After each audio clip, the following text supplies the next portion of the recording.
medical condition and then they get COVID, and that's like the last straw in the coffin. Cannabis can come in and kind of get between your kind of ongoing medical conditions and this virus that causes hellacious kind of inflammatory issues. And cannabis comes in and just shuts down that cytokine storm and therefore blocks that whole pathophysiologic process. So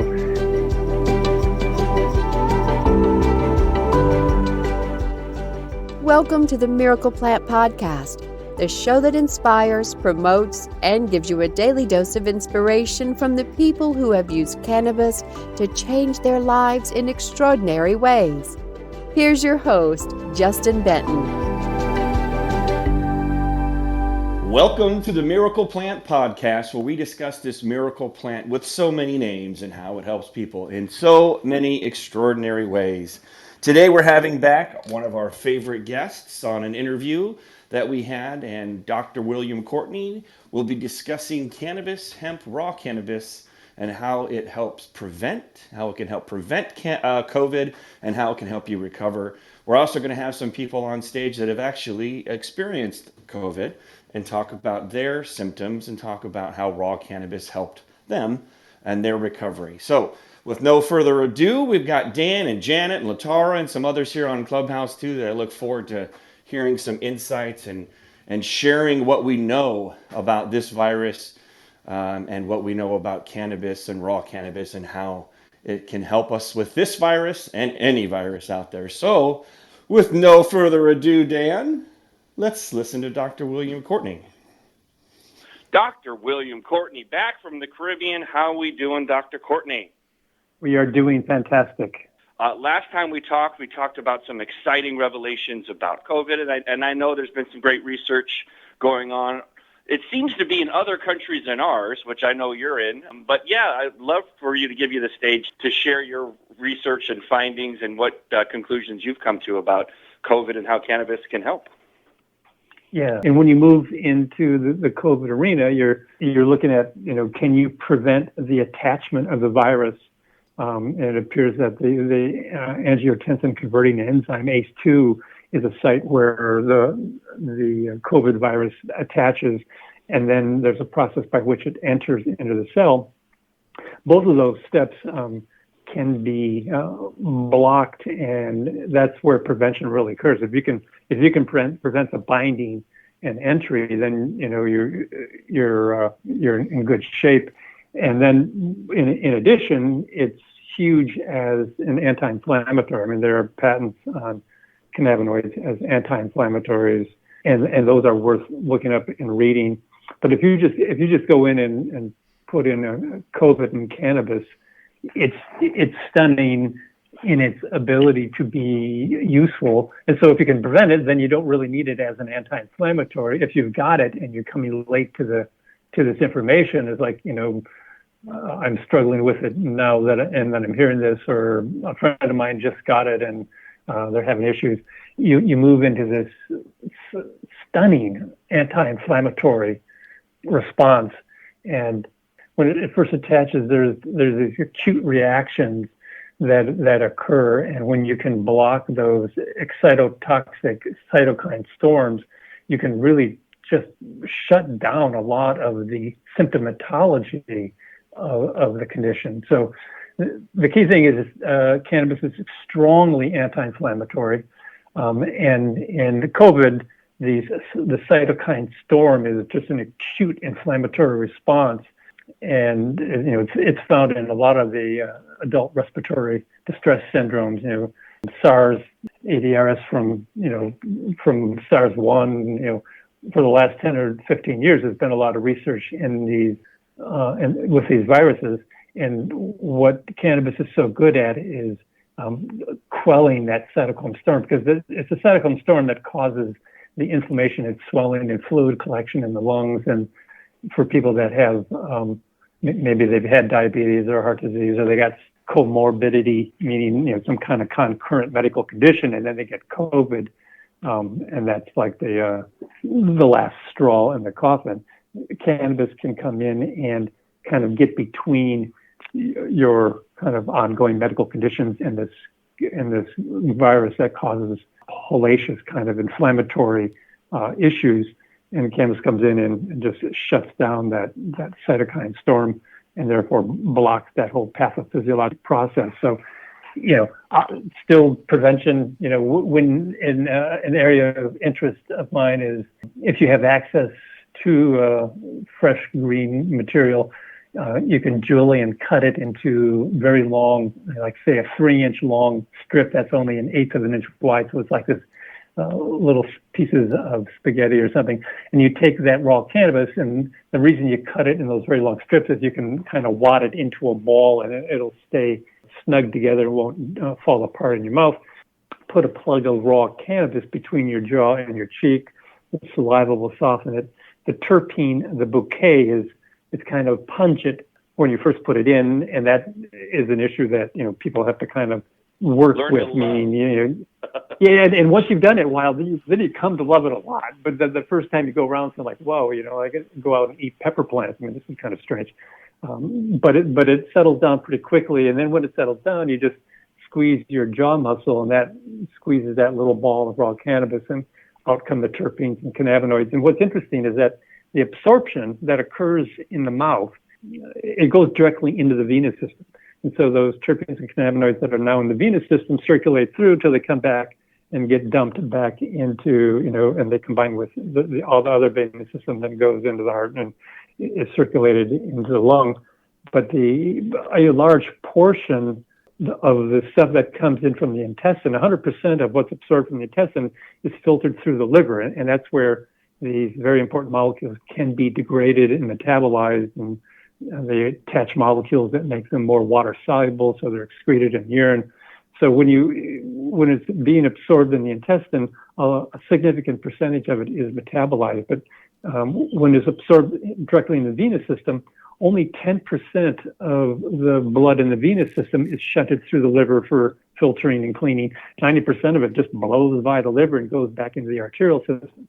So you have this very strong representation of a relatively small amount of ingested material when it's ingested in the oral cavity, the oral pharyngeal cavity.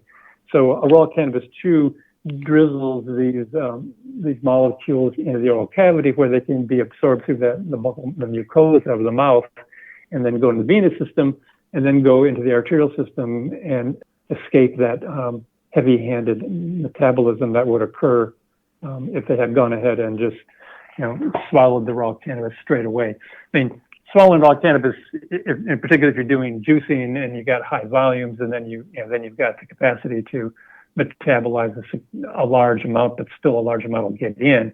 But the thing about the oral cavity, a relatively small amount of cannabis is going to put a larger amount into circulation, and therefore able to support cells of the brain, the immune system, wherever there's, if there's inflammatory things going on in the lung because of a pneumonia or fluid collections associated with COVID, you get the materials to where they're needed. And if there is some, kind of disease process going on, there's often an alteration of permeability in the capillaries in that area. And so it allows important materials to be moved into the intercellular space to become active in fighting the infection. So all the benefits of the immune system can be used wisely to support terpenoid cannabinoids that are coming to you, whether they're coming from your mouth or from the intestine. But in terms of COVID, its ability to ideally prevent entry of the virus into the organism. That's the incredible preventative approach.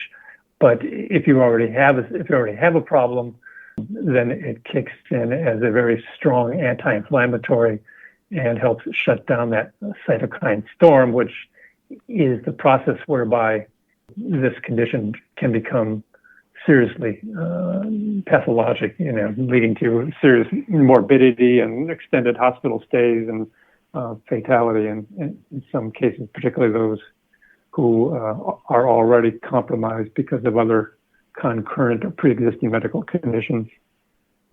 Well, and I'm so glad we have that on record so people can can get in there, and there was a lot of insights there that I had never heard before. So again, just awesome to have you on the show, hearing all these great things. All I could think about when you were talking about chewing cannabis was like chewing tobacco in baseball. And I was a baseball player, so you can draw the lines there. And I just had the vision of like, you know, some big league chew. I know you couldn't keep it raw, but I'm definitely going to go home this afternoon and pick out some cannabis and put a little pinch in between my teeth and gums. So that's awesome, and I love it. Now, you don't need just the flower. I mean, just take some of that leaf home, dice it up, juice it up, blend it. You know, this really keeps your mouth in a very robustly safe place. I mean, because it's going to protect you against all viruses. It's going to protect you from the common cold, all the other coronaviruses. I mean, there are 20, 30 of them now. It is what you should have in your mouth besides the tongue. I mean, they go together. Yeah. I mean, I'm going to have to listen to that one like 14 more times as well. So, I mean, and I do, you know, for those that are just joining us, that was Dr. William Courtney, the world's leading expert on raw cannabis and juicing. In his words on the previous episode, he said if you're incorporating raw cannabis into your diet as a dietary essential, then you won't have to use cannabis as a medicine. And then you could hear us talking back and forth about literally chewing and eating raw cannabis, which is what we found when we were looking. We found his research, and it aligned with our holistic beliefs when we were looking for a solution for our severe neurological ailment with my son. So, wow. That was powerful stuff. And you can find that at the Miracle Plant Podcast, wherever you find your podcast. And I did throw a link up there on top. That's the website as well to learn more about guests and have access to the same products that we're talking about with raw cannabis. So my mom's here on the show, and she is one of the world's, if not the world's, leading researcher on raw cannabis and all kinds of ailments. So I'm sure she's got a little bit more than 2 pesos to weigh in on the subject. What's going on, Mom? Yes, it's really funny hearing him say that. It's always nice to get corroboration of all your research besides just, you know, dry research journals. And so everything he was saying totally aligns with my research. And I don't know if a lot of you know, but when COVID first started, I did a in-depth research of all the published PubMed peer-reviewed research, and a lot of it was coming out of China at that time too. This was back in January, was it only 2 years ago, when it was just coming out and people were trying to make sense of what it was. And so the scientists were always posing questions like, how is it getting into the body? How is it harming the body? What is an ideal solution to it? And so they listed all these different things. And so, I mean, symptoms and what a solution would be perfect. And they basically describe CBDA in terms of the strong anti-inflammatory and the fact that the homeostasis or balance. And so we talk about that strong anti-inflammatory. So it's important to know one reason it's such a strong anti-inflammatory, besides the fact that the CBDA goes to every cell in our body, way beyond the endocannabinoid system, is it literally in its homeostasis or balances all of our systems, digestive, endocrine, and our immune system. And that balance in the immune system is a balance between inflammation and anti-inflammation or anti-inflammatory. So it literally very powerfully throughout our body balances the inflammatory levels. And so taking some herb that has a little bit of anti-inflammatory property is just nothing compared to a natural substance. One of the, like say, cannabis and hemp are the only substances our bodies have receptors and a system for. And then the CBDA that uses that system and all of our system. So it literally controls and balances the level of inflammation in the body. And so obviously it would be a key approach to dealing with COVID. And then as Dr. Courtney mentioned, you have what they call the cytokine storm. It just means that the immune system overreacted and sent way too many T cells and different things, macrophages, whatever, into the lungs, because that's often where the COVID first comes in and attaches to the ACE2 receptors.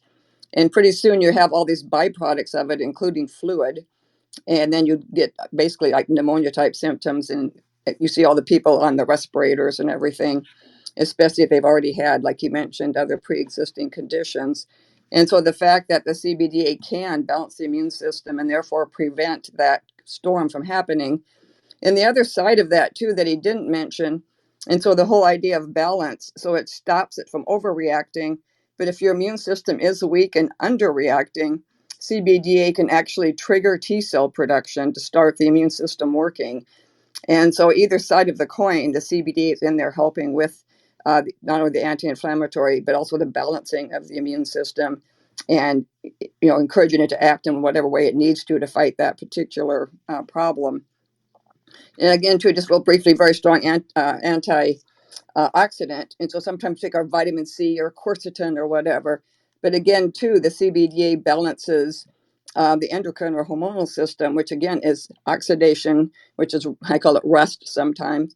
But basically, wears down our body, damage from free radicals. And then the antioxidant, which is one stopping that. So again, too, it's not just a little herb with some of it in it. It literally is balancing that whole system and balancing that level. And so those two properties are huge.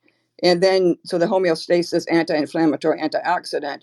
And then again, too, its ability, if there is damage, especially in any kind of neurons or neurological arenas, it can literally repair and regenerate them. And so I had actually written a paper, a very in-depth research paper about, again, like I said, the research on what COVID, how it got in the body, what symptoms it caused, what they were looking for a cure. And they literally described it as looking for something that would help with inflammation and help with the immune system without causing more problems. In other words, balancing it, not encouraging it to go too high or too low. And so it literally is like the perfect system, the perfect product to use with it. And again, too, we were not allowed to put that out into the public because it wasn't a pharmaceutical solution. And so it's been kind of frustrating to not get that out. And as Justin and I have mentioned many times, we have many older clients with even like with cancer and all kinds of issues who got COVID and had very light cases. And so again, too, it does show it's something that works almost like you said on that preventative level, or at least it remediates it. So you're not having the severe cases that death is what people are really afraid of, or being on a respirator for months, or the long-term COVID they talk about. And so I was very excited, too, to have him kind of repeat those same things that I found with the research. And the other thing that he brought up was his 90% versus 10% absorption. So he's talking about putting the cannabis, whatever form, like the raw hemp or whatever, in your tongue or in the side of your cheek, I guess, or maybe down the front like baseball players do between your lip and your teeth or wherever you put it. And then it goes directly through that mucosal system into the venal system, into the arterial system. In other words, the liver is not getting a chance to destroy it or remove most of it before you ever use it. And which goes right along with our use of sublinguals, where we have the same issue that goes on, where it goes directly into the sublingual gland, into the bloodstream without being processed by the liver first. And so again, too, you have a much higher percentage. The same thing we always talk about 90%. Or 10% we always talk about is all you get when you swallow it in any form, whether it's a gummy or you just swallow your sublingual oil immediately or put it in candy or whatever people do. And so it was really nice to see those numbers match up again, that when you keep it it goes directly into the bloodstream where it's needed and doesn't get through that whole cycle of going through the liver. And the liver, we hear a lot about too. It also is where all the drug interactions take place.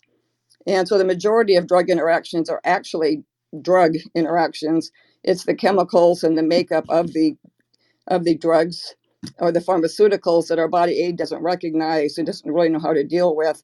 So it's often those that are clashing. And especially so in the CBDA from your mouth, sublingually or with the chew or whatever, goes directly in and avoids that liver. Again, too, people are always concerned about drug interactions. And so I always say, well, very little of it even gets into the liver to even have a possibility of a drug interaction. So again, I just really applaud that. Obviously, he's a brilliant man and doctor and researcher. And it's always great to have people back up what our research has shown. And especially the topic today was COVID. And again, I'm kind of leery of even mentioning it because it's such a hot button for anybody that we mentioned. There might be some other way to work with it besides pharmaceuticals. But no, and we see this every day. So again, too, very excited to hear this, and I love the way he gets down to explain how everything works to make it clear for people. So thank you. Excited to hear this, and can't wait to hear more questions people have.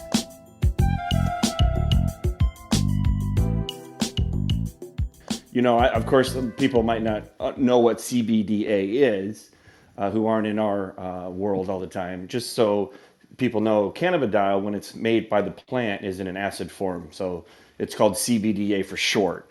So when cannabis or hemp makes CBD or cannabidiol, it's actually called CBDA, and it's the raw form of CBD. And so what we were talking about with Dr. William Courtney, and if you're coming in late, you can now hear it again on a replay in Clubhouse, or you can go to the podcast and check it out for yourself where you find podcasts, The Miracle Plant. We're talking about using raw cannabis as a dietary essential, eating the plant. And if you don't have access to raw, fresh cannabis, which we teach people how to grow and give access to free seeds, then we also have some products that were made in a similar fashion to represent the whole plant in its raw form, which is obviously the simplest way to do that is to cold press it if you can't juice it. So that's what CBDA is.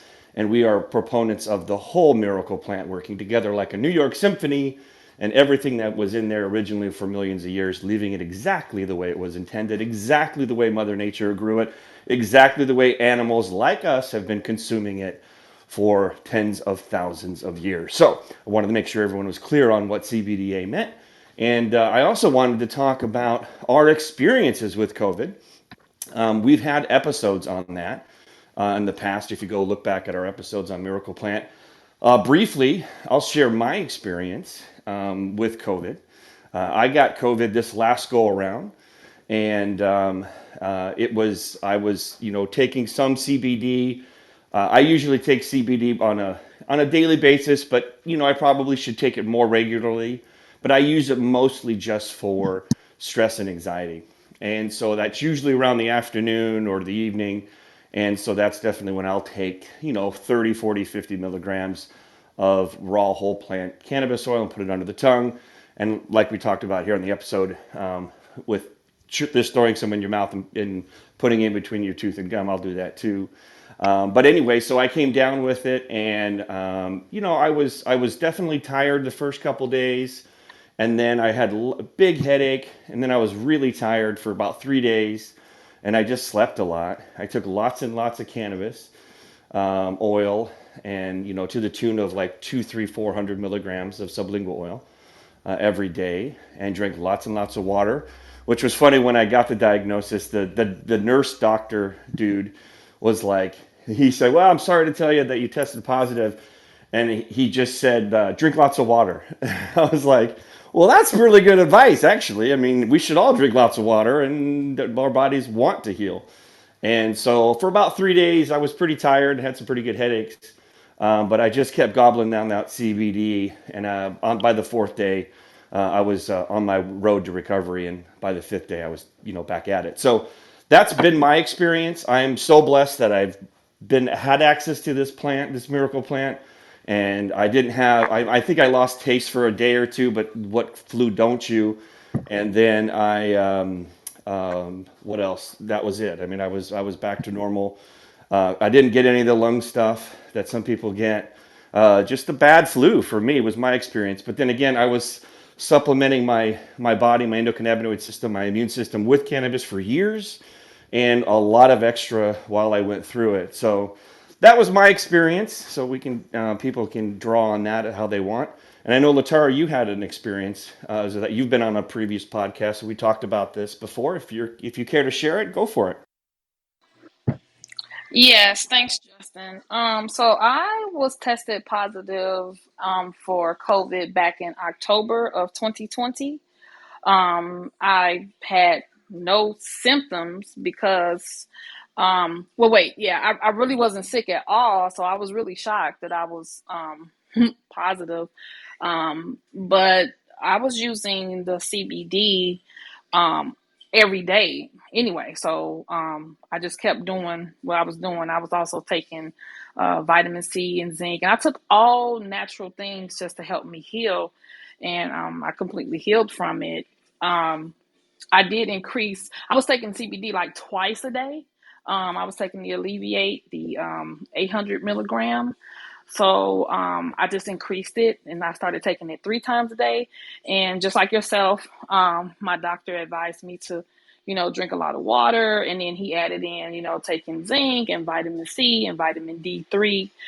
So I did all those things and healed completely fine. I never had any respiratory problems, thank God. I didn't have to get admitted into the hospital or, get any type of breathing treatments or have any type of issues like that. So I believed in it. It worked. And to this day, I'm still COVID free. So I thank God for it. It's an absolute miracle. It truly is. Absolutely. Well, thanks for sharing that. And yeah, I know we had a podcast on that with you and Connie and Amy and a few others. And it was really good for me and for others just to hear stories of what their experience was, just from the word of mouth of somebody. And obviously, we've all seen what this plant does with balancing our immune system, balancing inflammation, and doing all those things that it was doing that Dr. William Courtney and my mom got into real specifics on. So, Dan, did you have any comments on that? I know we've talked about this a few times on a couple of shows, but what say you? I wanted to talk just a minute about Dr. William Courtney before we get too far off that topic. He mentioned in a previous interview, in that interview, that we didn't add this in that clip, but that he's going to be available to discuss, other ailments that people may have and talk about how to use cannabis or hemp in whatever form. I thought we should just drive that message home. If there's anybody out there that wants to, or that's maybe suffering, or maybe somebody in their family is suffering from something and would like to discuss that on air with Dr. William Courtney, he said he would make himself available. So I'm just going to throw that invitation out to everybody because it's a great opportunity, but B, it's great for our audience to actually have a discussion with somebody that's in the midst of dealing with some ailment. Absolutely. Yeah, that was like a serious mic drop when we had the interview with Dr. William Courtney last week. And after we had the interview, he hung up and, because he thought the podcast was over, but, it was just me and Dan sitting there. And Dan was like, holy cow, did I just hear what I heard? He said he's going to help people, with all of his expertise and do a live podcast show about their particular diagnosis or their particular situation. So I do encourage, if you're interested, you can reach out. You can go to the website up there. There's an info@themiracleplant.org, or hit me up on Instagram or back channels here on Clubhouse. If you want to come on the show, we will schedule a show that you can have with Dr. William Courtney and talking about either an ailment you have or an ailment a loved one has, and hearing his insights. And of course, you can always do that with my mom. She's here on the stage as well at askjanet.org. She's done it on podcasts before and Clubhouse before, and does it every day or every week here by going to askjanet.org. So thanks for bringing that up, Dan. One more thing is that if you don't have to give your name, if you just want to do it anonymously, that's fine too. So don't feel like you have to give a lot of personal information other than what you're suffering with, and because people may not be comfortable sharing that if they knew it was going to be about them. But we can make it private. We can just keep it anonymous. Absolutely. And so we'll just reach out to me, and I will make sure we set up that little interview or podcast. And we do have some more from Dr. William Courtney. I'm not sure if we're just going to do another interview with him. He's a hard guy to get a hold of. Him and his family are living comfortably in the rainforests of the Caribbean, and you got to catch the right, earth tilt to get the cell service to work right. So when we grab him, we go deep down. And our original conversation was meant to be about COVID. And then he actually kicked it off with cancer. That was last week's episode. And some of the information that he went through in specific detail about how cannabis can prevent and eliminate cancer cells, tumor cells, was so profound that we just cut that 10-minute clip out and put it on there. So those that need the hardcore evidence, they are the ones in the zero, the logical, the doctor, the researcher, everyone who you come up against who says there's not enough research. Well, all you got to do is point them to that episode. It was last week's Miracle Plant, wherever you find your podcasts, and tell them to push play. So that was a really exciting one that we had. So before we wrap up, did anyone have any final comments or questions? Anybody in the audience, if you have any questions here in Clubhouse, feel free to come on up. We are recording the podcast live here on Clubhouse. Any other final comments or questions before we wrap up the show? I wanted to make a quick point, as always, just in the fact that I also had COVID Christmas Day. And again, too, just in generally being healthy, by the way, certainly helps. But also, again, too, had it Christmas Day. I was taking the 3200 every couple hours the first day, although I just felt kind of that flu feeling. And then the hardest part, and I was fine after that, basically, the hardest part was getting in to get tested again to get my negative test or my golden ticket. So again, too, I can't emphasize enough. It just does enough things in the body that it really, really does help with issues. So you don't have to have all the pain and scariness of ending up in the hospital. Yeah, absolutely. Just knowing that, logically you know it, and, in your own experiences and your friends and your loved ones who've had COVID and have used, strong, good, whole plant cannabis. I know when I got my positive test a few, months ago or whatever it was, I immediately knew that I could count on it. And count on it I did. And like I said, I had a real mild case myself. So once again, this miracle plant helping our bodies find that balance. So at the end of every podcast, we say heal the world, because that's our mission at the Miracle Plant, is to pay it forward, help educate, give people access to the seeds, the plants, the products, the things that actually work in the best form possible. So on the count of three, we say heal the world because we want to send out that energy, those vibes, that light to those that are looking for another solution, any solution, something that actually works, just like we were looking for a solution and so many others who have found us and found this miracle plant. So on the count of three, unmute your mics and let's say heal the world. 1, 2, 3. Heal the world! Heal the world! Heal the world, baby. Thanks, everybody, for swinging by the Miracle Plan podcast. We'll see you next week on Saturday, 10 a.m. Pacific on Clubhouse and wherever you find your podcast. Thanks for tuning in, and we'll see you next week.